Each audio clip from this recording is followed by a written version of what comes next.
Y por supuesto que la atención está puesta en los mercados, la apertura de los mercados, después de estas dos novedades. La primera, que el gobierno inició una negociación con el Tesoro de los Estados Unidos para pedir un préstamo que le garantice el pago de los vencimientos de deuda y despejar las dudas en ese sentido. Y por otro lado, hace instantes, quizá lo anunciamos, el vocero presidencial Adorni anunció que hasta el 31 de octubre se suspenden las retenciones a todos los granos para que haya más oferta de dólares en el mercado libre y único de cambios. La pregunta a esta hora es si esto calma o hace falta efectivamente que se cierre, por ejemplo, el acuerdo con el Tesoro y que se conozca la resolución de economía con el tema de las exportaciones de granos y empiezan a aparecer los dólares. Vamos a hablarlo, de hecho, con el economista Federico Pastrana, a ver si estas cosas calman el clima de volatilidad en los mercados. Federico, buen día. Hola, buen día, Damián. ¿Cómo estás? Muy bien. ¿Esto ayuda en lo inmediato? Opción 2. Opción 2, Damián. La verdad que nosotros lo que venimos viendo es que el programa económico no tiene una cuestión solamente de corto plazo, sino que justamente lo que están reflejando los mercados y toda la dinámica que se dio a partir de las elecciones, y ya se venía viendo un poquito antes, pero sobre todo a partir del mal resultado electoral, es que el programa económico tiene dos grandes talones de Aquiles. Por un lado, es que económicamente el gobierno llega a las elecciones en un panorama muy complicado y que no tiene que ver solamente con la cuestión de la falta de dólares, que es lo que está exprimiendo la dinámica de corto plazo y lo que está llevando básicamente al problema más importante que tiene el gobierno, que es la incertidumbre financiera y cambiaria, sino que el gobierno llega en una dinámica de ingresos y una dinámica de la actividad que no había llegado otro gobierno a las elecciones legislativas. Básicamente llega con una economía estancada y con ingresos cayendo, y eso creemos que explica parte importante del resultado electoral y parte importante de los problemas que tiene el programa económico, que básicamente lo que trató de hacer es bajar la inflación lo máximo posible, pero con una dinámica vinculada a lo social y lo político muy complicada. El resultado electoral lo que hace es poner sobre la mesa la debilidad del programa y acrecienta la incertidumbre financiera.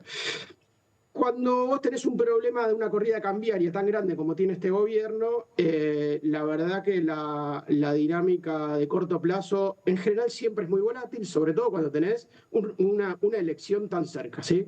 O sea, vos podés calmar transitoriamente la demanda de dólares, pero el gobierno hoy tiene 2 meses por delante que estacionalmente son muy complicados, y cuando vos ves que tiene una elección por delante donde ya le fue mal, la verdad que somos pesimistas, ¿sí?, respecto a lo que puede lograr. Y lo segundo es que acordate que el gobierno tiene dólares que son prestados, y eso también los mercados lo saben, todos lo sabemos. Los dólares son básicamente del Fondo Monetario y el gobierno tiene un margen acotado de intervención, es decir, el gobierno tiene los dólares líquidos, pero no puede intervenir demasiado porque los dólares no son de él, con lo cual, claro, interviene un poco, pero cuando empieza la demanda de dólares más fuerte, ya ahí empieza la incertidumbre, y justamente lo que se está convalidando es que el gobierno tiene que ir al fondo, a hablar con el fondo, a hablar con Estados Unidos y decir, bueno, che, a ver, me dan un margen de intervención un poco más claro, yo lo puedo decir, ustedes lo dicen conmigo, así se calman los mercados, puedo llegar a las elecciones de octubre más tranquilo.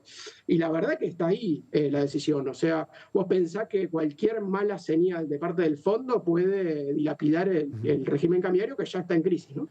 Ahora, bueno, varias cosas. Por un lado, ¿qué ayudaría del acuerdo con el Tesoro de los Estados Unidos? O sea, ¿es el monto lo que ayudaría o sencillamente el gesto de que, bueno, efectivamente habrá dólares suficientes al menos para pasar la tormenta? Yo te insisto, Damián, vos podés, si vos tenés una fecha que dilapida un régimen y que dice, bueno, hasta acá llegó, vos imaginate los mercados financieros, ¿qué hacen? Bueno, si vos estás lejos de esa fecha, no tenés tanto problema. Pero cuando vos te acercás a esa fecha, básicamente los mercados apuestan a una devaluación después de esa fecha. Si el gobierno no puede mostrar que puede dar vuelta al resultado electoral, eso también acrecienta y es un poco yo creo que lo que está pasando, es que efectivamente en términos políticos el gobierno no pudo dar vuelta a esas expectativas negativas. Entonces, vos podés conseguir un anuncio, podés conseguir los dólares. Ahora, ya teniendo esa fecha y el gobierno estar tan complicado al respecto y mostrando todas las características que te decía del programa económico, la verdad que es complicado. Ahora también, ¿qué le va a pedir Estados Unidos? Que acomode el régimen cambiario, el fondo que va a decir, ok, nos quedamos en este régimen cambiario y usan los dólares. La verdad que está difícil que haya una señal tan fuerte, tan fuerte, como para que calme toda la situación. Y ni hablar que se pueda sostener el régimen cambiario, que es básicamente lo que necesita el gobierno junto con dar vuelta al resultado electoral. Ahí está nuestro pesimismo. Y sumémosle una cosa, suponete que el régimen cambiario se tiene que modificar un poco, o suponete que lo hace anticipadamente. Eso estamos hablando de que ya tipo de cambio ya se devaluó una parte importante y que ya hay presión sobre los precios. Esa presión sobre los precios actúa sobre un marco que ya te contaba que era complicado, ¿sí? Que es la situación de los ingresos reales y de la actividad económica. La verdad que nosotros vemos que como la dinámica financiera es tan de corto plazo, se subestiman los problemas políticos y sociales que genera la situación tan tensa que hay. Y nosotros vemos que ahí hay una complicación muy grande después de octubre.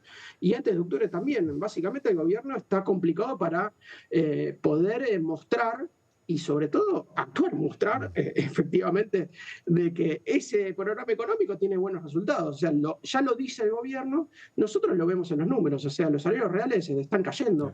Y ningún gobierno en los últimos 10 años, en las elecciones legislativas, llegó con los ingresos cayendo. Ninguno. La verdad que es una situación totalmente atípica.